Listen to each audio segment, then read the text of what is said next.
binanggit lang ng Martin Romualdez, natapos na kami. Pwede malaman sino-sino po yung gusto niyong pakasuhan sa Hindi, minority report? sana, nandito po, kayo na po Nandito. ang... You will give us a copy, sir. Yes. So, 2 buwan nang nakaraan, ICI at DOJ, sabi, kasuhan na si Martin at si Saldi. Ang Saldi ko, kinasuhan, pero si Speaker Martin Romualdez, wala pa rin. Ang kinasuhan, sa halip kay Speaker Romualdez, sa rekomendasyon ng ICI at DOJ, ay si dating Senador Bong Revilla. Grabe ho ito mga kareaksyon ng Big Pitch press con ho ni Senator Marcoleta at ni Senator Amy. Dito mga ka-update, wala hong paligoy-ligoy. Itong si Kong Dante Marcoleta, nilabas niya na ho ang minority report kung saan meron nga ho silang mga person of interest. Dito kasi sa video na to mga ka-update, ilalabas na ko ni Kong Dante Marcoleta kung sino-sino ang mga dapat kasuhan at sino ho ang pinaka-mastermind dyan sa flood control issue. Eh di ba, nakita naman ho natin mga ka-update na ito nga si Bong Revilla, sila Senator Jinggoy, kung sino-sino pa ho yung itinuturo at yun yung binibigyan ng arrest warrant. Pero yung mga totoong magnanakaw, dito ilang beses nang binanggit si Tambaluslos. Nandiyan ho ba sa Blue Ribbon? Hindi ho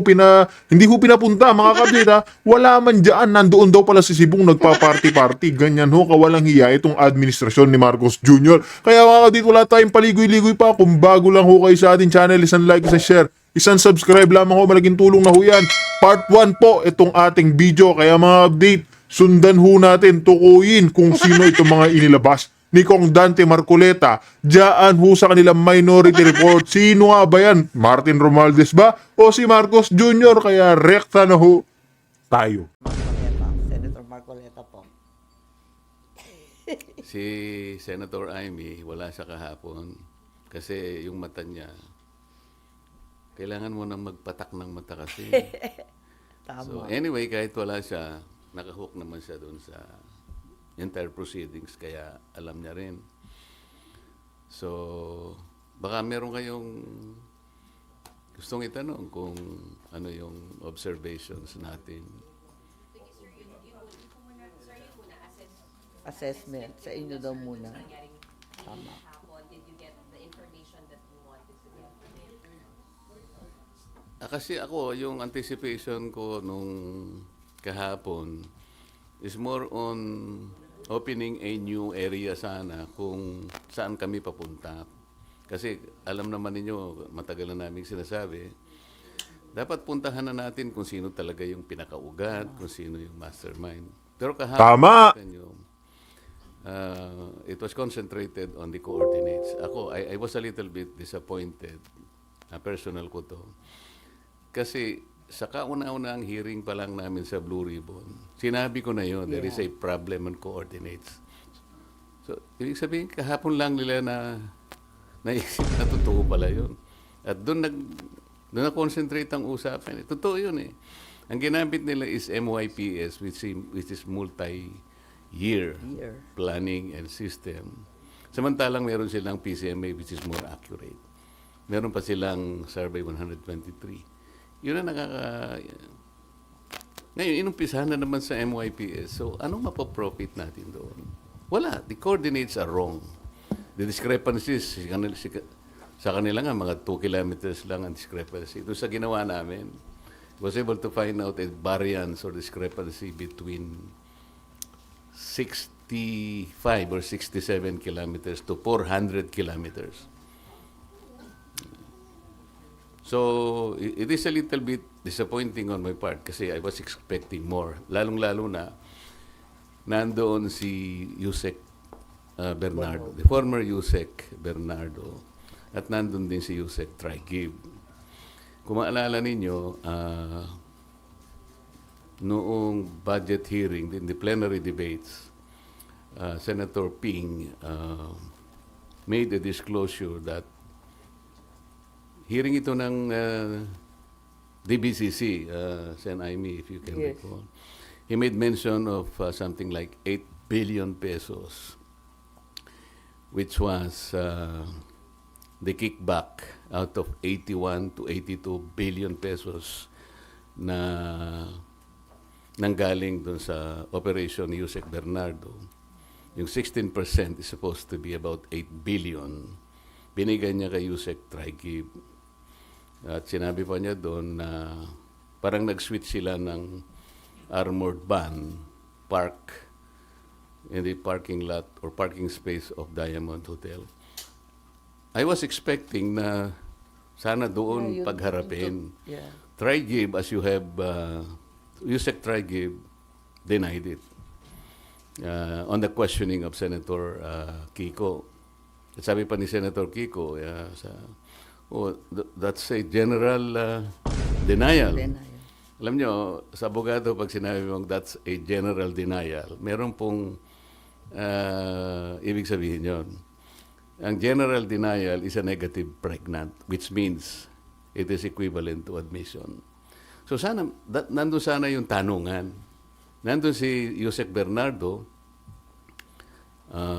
so on questioning of Senator Kiko, so ibig mo sabihin, nung dinideny mo, di nagsisinungaling si Yusek Bernardo. I can say that, sabi niya. So si Yusek Bernardo should have been allowed to explain. O, ginawa kang sinungaling, ano masasabi mo? Sana. Wala yun eh. Yes. What do you make of yung two witnesses supposedly who established the link between Curly Vizcaya and former Speaker Martin Romualdez dun sa pagbili ng bahay sa South Forbes? May nabuo ba doon? Wala din. Wala rin. Sige, ikaw na, Sen. Narinig Kayo. mo din. Gusto ko lang i-rectify, umattend ako nung unang hearing na chair na si Senator Lacson. Tapos, nag-represent ako ng ating bansa sa Korea sa second hearing.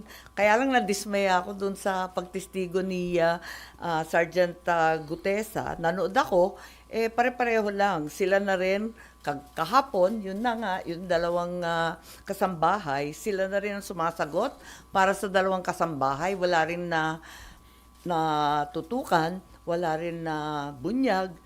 Ayaw ko sanang magsalita ng makakasakit o makaka-offend sa aking mga kasamahan. Pero yun naman ang nakikita ng mga Pilipino. Nakikita naman natin na parang wala namang pagtutuunan nito. Nalulungkot tayo, binoboses ko lang, nakikita. Imbes na yung mga may kasalanan ay ang matakot. Ang mga nag-iingay pa ang sinisindak. Parang baliktad na Kaya medyo nakakalungkot. Nais ko rin ipakilala at ipakita sa inyo ang napakaganda at mahabang report, minority report po, na ginawa ni Senator Marcoleta noong December 10. Ginawa natin. Ginawa naming lahat. At noong December 10, baka hindi pa ninyo nababasa, mahirap basahin, mahaba Ngunit gusto ko sabihin at idiin na lubos ako sumasang-ayon dito sa minority report na malinaw nitong punto na ang pananagutan ay hindi dapat nakatuon lamang sa implementing agencies, sa iba't ibang kontratista, sa kung sino-sino lamang. Tama ang diin ng report na ang tanging isang komprehensibo, patas, walang takot na investigasyon lang ang makakatsak na tunay na salarin. Yung mga mastermind ang dapat managot. Sang-ayon din ako sa obserbasyon ng minority report namin na yung biglaang pagtigil ng investigasyon patapos ang testimonya ni Orly Gutesa ay nagdulot ng pagduda sa tunay na layunin ng report. Nga mga kabdita, totoo naman ho yan. Kailangan kasi yung managot yung mga totoong mastermind, hindi yung sino-sino katulad kahapon mga kabdita, paikot-ikot din ho sila dyan sa flood control issue. Sino-sino na naman po yung natuturo. Meron ho bang tumitestigo laban talaga kay dito kay Marcos Jr., kay Martin Romualdez? Meron ho ba? Yan ho yung malaking katanungan kasi katulad kahapon, dismayado ho si Senator Marcoleta. Paano hindi magiging dismayado kung sino pa yung mga magnanakaw? Sila pa ho yung matatapang kahapon, lalo na yan si Padulyon. Di ba? So, when a finger points to the moon, we have to look at the moon, not the finger. Dahil dito, hindi ko maiwasang ituro na may mahahalagang leads. May mga critical leads na ang ating mahal na chairman na hanggang ngayon hindi pa tinutugunan ng komite. naging malawakan ang pagtutok sa DPWH, mga piling kontraktor, mga ilang senador, ngunit tila napalampas sadya o hindi ang posibleng ugnayan na maaring tunay na nagplano at nakinabang sa scheme. Noong 14 November, ang dating chair ng APRO, si Saldico, na maituturing isang maraming direktang kaalaman, ay nagsimulang maglabas ng serye ng video. While some may argue that Saldico's videos are inadmissible indeed in a court of law, it should be clear that the Blue Ribbon Committee of the Senate is not a court. Its proceedings are investigative, not adjudicatory.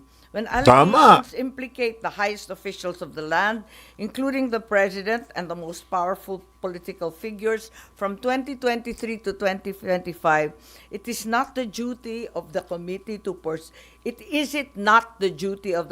to pursue, to investigate, and to verify these claims, rather than to dismiss them outright. Kapag si Saldico, ang mga Diskaya o si Orly Gutesa, parang isinasantabi na lamang. Samantalang yung mga nabigyan na ng pangalan, hindi naman pinapatawag si Paul Estrada, Mark Tiksay, yung Golden Pheasant na holding company ng iba't ibang pag-aari ng dating speaker, si Jose Raulito Paras at yung iba pang abogadong ginamit na nominee. Bakit lahat yan talagang hindi naman pinapatawag? Samantalang yung mga testigo ngang ito na nagtuturo sa dating speaker, pinatawag nga dapat si speaker, hindi naman pumunta. Ang balita, nasa Cebu lamang. Isa pa ho yan, mga ka-update. Di ba, dinadawit na nga itong yung dalawang sinasabi ho ni Pinky Lacson na May at Joy. Di ba tinuturo si Diskaya at saka si Martin Romualdez na, ayan, sila daw ho yung, alam nyo na, nagbibigay o nakakakita ng halagang billion. Pero ano ho, mga ka-update, imbis na nandiyan din si Martin Romualdez, bakit wala ho siya? Nasaan si Martin Romualdez? Yan ho yung malaking katanungan. Ito, Pinky Lacson, tanong ko lang. Yung laging mo ang pagbanggit kay Martin Romualdez, wala lang yan. O gawa-gawa mo lang para may ituro ka lang. Malaking katanungan ho kasi yan. Lagi niya hong binabanggit ni Pinky at si Martin Romualdez. Pero nasaan? Bakit dyan sa Blue Ribbon hindi ho nila pinapatawag? Nasaan ho si Martin Romualdez? Bakit hindi ho ipinapatawag? Kaya itong si Pinky Lacson na si Kuratong Baliling, marami pa rin nagdududa dyan. Na mukhang wala ho talaga. Balik ho talaga yung utak niya. Di ba? Ni hindi hiningan ng formal na statement sa kanya. So, ayoko lang na nangingilala ng kamag-anak o kaalyado, dapat tuloy-tuloy nakakabahala kapag ang pahayag ng komite kamakailan na di umano'y walang ebidensya na nag-uugnay sa flood control kay Martin Romualdez. Mga pahayag na inilabas kahit hindi pa tapos ang investigasyon, pati ba naman dito bumabaha ang pambabahala. So, 2 buwan nang nakaraan, ICI at DOJ, sabi, kasuhan na si Martin at si Saldi. Ang Saldico kinasuhan, pero si Speaker Martin Romualdez wala pa rin. Ang kinasuhan sa halip kay Speaker Romualdez sa rekomendasyon ng ICI at DOJ ay si dating Senador Bong Revilla na naservan na ng warrant of arrest, si Senator Joel, si Senator Jinggoy. Ayan, isa pa ho yan, mga ka-update, di ba? Yung tinutukoy ho nila mga dawit dyan, si Saldico, ayan, alam naman ho natin. Tapos si Martin Romualdez, sino ho yung sinampahan ng arrest warrant? Ngayon sumuko na yan, si Bong Revilla. Tapos sino pa ho? Sila Senator Jingo, yung mga nasa minority. Yan ho yung pinag-iinitan nila, kaya matindi hong kalokohan yung Blue Ribbon ni Pinky Lacson. Ha? Malaki hong kalokohan yan, Kuratong Baliling. Isipin mo, tinuturo yun ng tinuturo. Si Saldico, si Diskaya, si Tambaluslos. Nasaan si speaker? Nasaan? Nasa Cebu. Nasa Cebu yung speaker pero hindi ho nila pinatawag. Ibig sabihin, pinoprotektahan pa rin nila yung hinayupak na magnanakaw na yan. Pinoprotektahan pa rin ho nila. Di ba? Marami pong katanungan nung November ay inirekomenda na talaga ito, bakit hanggang ngayon Enero na wala pa rin? Ang dami ko nang sinabi. Hindi, totoo Kayo naman na. lahat ang sinabi ni Senator Amy. Alam ko hindi lang nakakabahala kasi pinakamaraming parte ng ating mamamayan ay halos nagagalit sa nangyayari. Na para bang ipinagkikibit balikat lang, ito halos nilimas ang kabangbayan. Ganun po kahirap na ang bansa. Tama. Balik po tayo dun sa dalawang testigo na iniharap ng chairman ng Blue Ribbon na nakatakip ang kanilang muka, yung dalawang binibini na di umano ay mga staff ng nagre-renta dun sa bahay na pag-aari ng isang tao. Meron ba kayong napansin doon nung ako'y nagtatanong sa kanilang dalawa? Sana po makapagtanong naman ako sa inyo. Meron ba kayong napansin nung tinatanong ko yung dalawang testigo kung sino po yung sumasagot? Kasi po kung nagtatanong ang isang katulad namin at dinidirekta yung tanong sa kanya, dapat siya po yung sumagot, di ba? Iwanan na po natin yung kung hindi nyo napansin. Ang ibig ko lang sabihin dito, tinatanong ko po siya, bakit kaya kayo napunta doon kung ang inyong layunin lang pala ay ituro yung Diskaya na sila pala yung ginamit na nagpapaalis sa kanila dahil yung daw bagong may-ari, kailangan na yung bahay at humihingi sila ng ilang panahon pa lang dahil napakahirap maglipat ng kanilang mga gamit. So yung pala si Diskaya lang pala yung itinuturo na siya yung nandun. Ayaw namang aminin ni Diskaya na hindi nga ako nakapunta dyan sa South Forbes na yan. Ba't ako na naman ang tinuturo ninyo?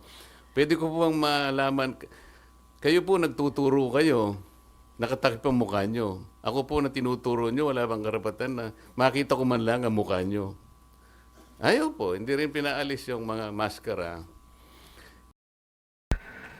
Ayan mga kabdita. Dito, nagtututo rin si Senator Marcoleta na bakit ganun? Pinapunta nyo dyan sa Blue Ribbon yung dalawang babaeng si May at Joy, tapos ituturo lang pala yung mga Diskaya na naman. Pag-iilita na naman yung mga Diskaya. Tapos yung makita nga yung mukha ng dalawa, sabi nga nito si Senator Marcoleta, hindi pinakita. Di ba? Kumbaga, hindi naman ho natin sinasabi, pero nakikita ni Senator Marcoleta dito mga kabit na isa hong tanim ebidensya, tanim witness ho yung dalawang hinayupak na yan. Diba? Ano sa tingin nyo mga kabit? Sinabi na nga ni Kerly mga kabit na liwanag ang araw, sila yung pinagbabayad. Parang ninanakawan daw ho din sila.